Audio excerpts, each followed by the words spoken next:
perbedaan antara arsitektur dan organisasi komputer?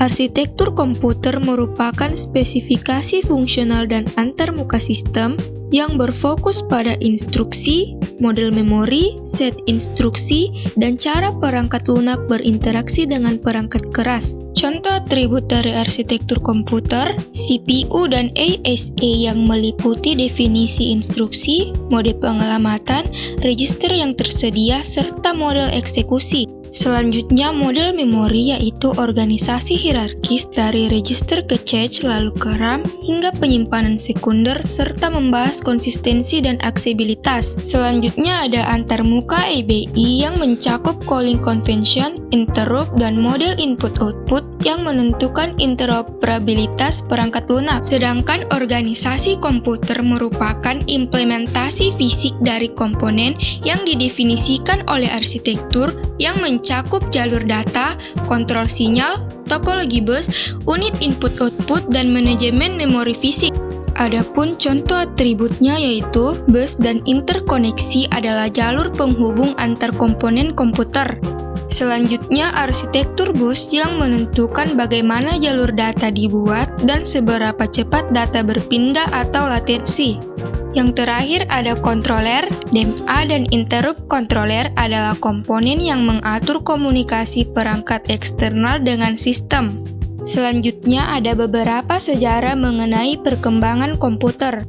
Pada era pramekanik dimulai dari abakus sebagai alat hitung pertama, lalu berkembang ke mesin hitung mekanik oleh Pascal hingga konsep komputer modern oleh Babbage dan algoritma pertama oleh Loveridge. Lalu pada generasi pertama, komputer menggunakan tabung vakum seperti ENIAC yang berukuran sangat besar, boros energi, dan diprogram dengan bahasa mesin.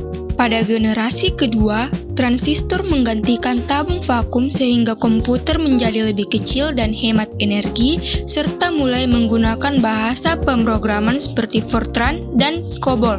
Lalu pada generasi ketiga digunakan integrated circuit yang memungkinkan banyak transistor dalam satu chip sehingga komputer menjadi lebih kecil, cepat, dan mulai menggunakan sistem operasi. Pada generasi keempat, mikroprosesor seperti Intel 4004 memungkinkan lahirnya komputer pribadi seperti Apple dan IBM PC, serta berkembangnya sistem operasi Windows dan internet. Lalu pada era modern, komputer berkembang pesat dengan adanya smartphone, cloud computing, dan kecerdasan buatan yang digunakan dalam kehidupan sehari-hari.